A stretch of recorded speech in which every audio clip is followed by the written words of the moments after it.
16号，耶稣伫耶路撒冷教示人，耶稣伫那时去耶路撒冷，伊去耶路撒冷的圣殿，伊真爱去圣殿，伊真爱去耶路撒冷的圣殿。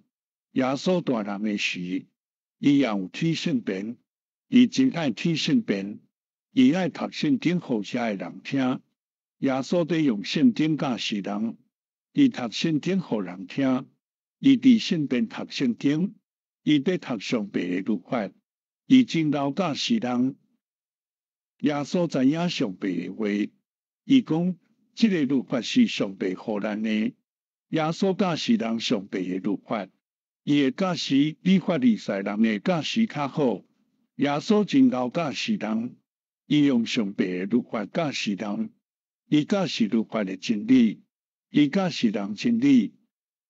法利赛人无爱听耶稣的教示，法利赛人无爱听真理，法利赛人就边仔掠耶稣，法利赛人甲边仔讲就掠耶稣。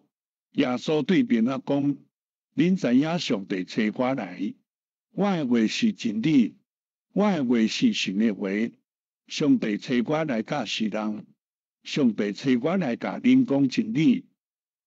边仔无掠耶稣，边仔无带耶稣到法利赛人遐，法利赛人问讲：恁安怎无掠耶稣？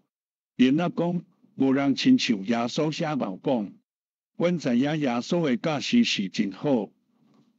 边仔讲：耶稣读上帝的话互阮听，无人亲像耶稣写老讲上帝的话，无人亲像耶稣写老讲真理，无人亲像耶稣写年老。这人讲耶稣教示因真理，因爱知影上帝的话。这人讲耶稣的教示无亲像别人的，伊用圣经教示阮知影伊的话是真理。看约翰第7章第14节到第52节。